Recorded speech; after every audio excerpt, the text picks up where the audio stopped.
दुनिया का कितना भी दरिद्र व्यक्ति हो, चाहे दुनिया का कोई व्यक्ति ऐसा हो जिसका कभी व्यापार चलता ही नहीं हो, उसने 50 बार बदल के देख लिया, फैक्ट्री चली नहीं रही, जिस काम को करने के लिए जाते हैं वो काम टल जाता है, आज की जगह कल, कल की जगह परसों, परसों की जगह नरसों, काम होता ही नहीं। बेटा बेटी का संबंध करने जा रहे हैं पर हो ही नहीं रहा।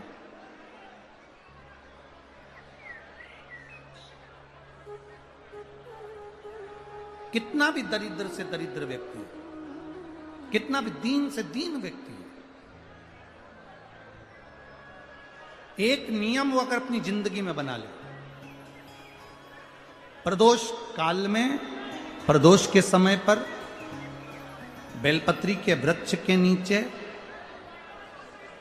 एक बार जाकर नमन करना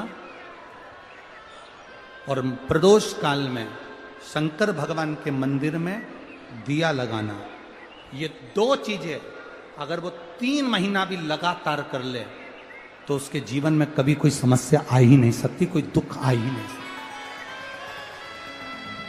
एक नियम बना, जब कोई कहते तुम्हारे जीवन में कष्ट ही कष्ट है, तब एक काम चालू करो, शिव की आराधना।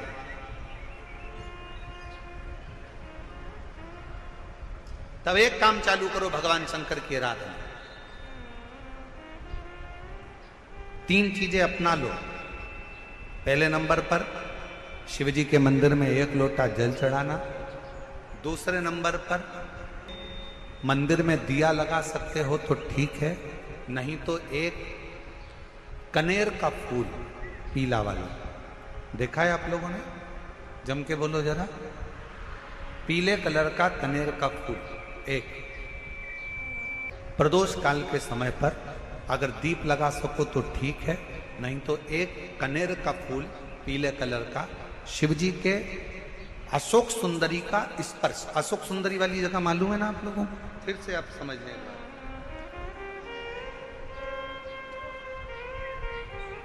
ये शिवलिंग, जलाधारी, ये चरण, राइट में गणेश जी, लेफ्ट में कार्तिकेय जी, मध्य भाग में जो एक मोटी सी लाइन होती है वो अशोक सुंदरी का स्थान होता है। जहां पर शिवलिंग रखा हुआ है ये पार्वती जी का हस्तकमल। शिवलिंग के ऊपर जो कलश में से एक एक बूंद पानी गिरता है वो शंकर जी की 5 लड़कियां, जया, विषहरा, शामली बारी, दौतली, देव। शिव जी के 6ठे नंबर की लड़की अशोक सुंदरी मध्य भाग में। जब एक कनेर का फूल प्रदोष काल में अशोक सुंदरी वाली जगह पर स्पर्श कराकर शिव जी को समर्पित करना। 3 क्रम है, अगर बन सके तो करो। पहला 1 लोटा जल चढ़ाना। दूसरे नंबर पर अगर बहुत ज्यादा तकलीफ की जिंदगी चल रही हो, बहुत कष्टमय जीवन चल रहा हो और सब ने कह दिया कि तुम्हारी किस्मत में तो धक्के ही लिखे हैं, केवल आप धक्के ही खाओगे, तो एक कनेर का पुष्प प्रदोष काल में अशोक सुंदरी का स्पर्श कराकर शिवलिंग पर चढ़ाओ और शिव की आराधना और दिल से बाबा को पुकारते रहो, श्री शिवाय नमस्तुभ्यं, श्री शिवाय नमस्तुभ्यं। और मेरी जीजियों, मेरे जीजाओं, मेरी बेटियों, बेटाओं, मेरी माताओं, एक बात और आपसे कहना चाहूँ। जब आप पशुपतिनाथ का व्रत करो ना, पशुपति व्रत को अगर आप धारण करो, या सोमवार का व्रत करो, या शिवरात्रि का व्रत करो, या प्रदोष का व्रत करो, या आप शंकर जी के मंदिर में जाकर कोई उपास, कोई व्रत, कोई पूजन कर रहे हो ना, तो एक निवेदन और आज इस व्यासपीठ से करें आप लोगों के लिए। आपकी पूजन की थाली में सब कुछ है, सब कुछ। और जो आपके पास में बैठकर पूजन कर रही है उसकी थाली में अगर कोई कमी रह गई है ना, तो शिव महापुराण ये भी कहती है कि शंकर के सामने बैठकर किसी की पूजन की थाली में भी कमी मत देखो, बन सके अपनी पूजन की थाली में से थोड़ा सा सामान उसकी थाली में रख दो। प्रयास करना कि वो कमी ना देखी जाए। अगर हम भगवान की साक्षी में भी अगर कमी देखेंगे तो हमारे जीवन में कमियां बढ़ती चली जाए। हम क्यों कमी? ए गुरुजी, हमारी टेम्परेरी नौकरी है, बहुत कष्ट में हम, क्या करें हम? कहीं मत जाओ, तुम्हारे नजदीक में जो शंकर का मंदिर है उस मंदिर में जाकर झाड़ू लगाना प्रारंभ कर दो। तुम्हारे शिव जी के मंदिर में कहीं पोछा लगाना प्रारंभ कर दो। तुम्हारे शंकर के मंदिर में थोड़ा सा चंदन घिसना प्रारंभ कर दो। नौकरी पर जाओ, ड्यूटी पर जाओ, बच्चों को संभालो, परिवार को संभालो, उसमें से थोड़ा सा समय शंकर जी को देना प्रारंभ करो। थोड़ा सा समय निकालना शिव जी के लिए, थोड़ा सा समय। ए गुरुजी, अभी मेरी तनख्वाह तो मात्र 8,000 रुपए मिलती है, प्राइवेट जॉब कर रहा हूं, परिवार बड़ा है, गुरुदेव दिल्ली जैसे शहर में रह रहा हूं, बहुत दुख का जीवन चल रहा है, क्या करूं? किसी को हाथ नहीं दिखाना, किसी को पत्रिका नहीं दिखाना, किसी को भाग्य नहीं दिखाना, अब जो कुछ दिखाना अपने शंकर को दिखाना, उसके मंदिर में सेवा करना प्रारंभ करो। और मेरे बाबा तेरी सबसे बढ़िया। यदि कोई एक बार भी शिवालय की ओर चले जाता है, शंकर की ओर बढ़ जाता है, शिवालय की ओर बढ़ जाता है, तो उसके पितर, उसके पूर्वज और उसके जीवन में कितने भी दोष हों, वो सारे के सारे दोष समाप्त होते चले जाते, सारे दोष। और शायद इसीलिए शिवजी पर चढ़ाया गया एक लोटा जल हमारे घर का पितृदोष हो चाहे अन्य दोष हो, वो भी समाप्त कर दे। कितना सुंदर कहा है। जब जिंदगी बहुत संघर्ष में चल रही हो, बहुत दुख का जीवन चल रहा हो, बहुत कष्ट का जीवन चल रहा हो,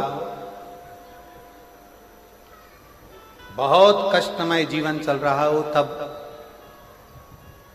शमी के 5 पत्ते, शमी के 5 पत्ते, एक दुर्वा के साथ एक अक्षत चावल का एक दाना, वो भी हल्दी में भिंगोया हुआ हो या केसर में भिंगोया हुआ हो,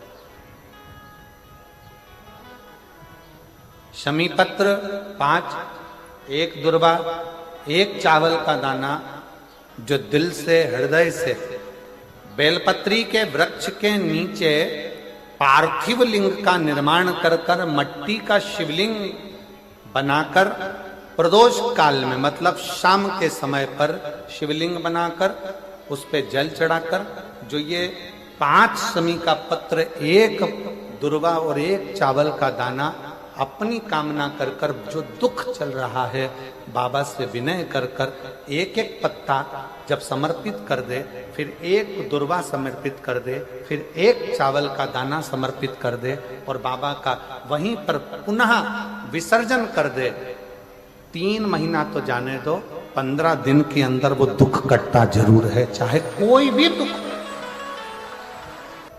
किसी भी तरह का दुख क्यों नहीं। एक बेलपत्र के वृक्ष की परिक्रमा करने वाले को हजारों अश्वमेध यज्ञ का फल प्राप्त हो जाता है, हजारों अश्वमेध यज्ञ का फल प्राप्त हो जाता है। उसी तरह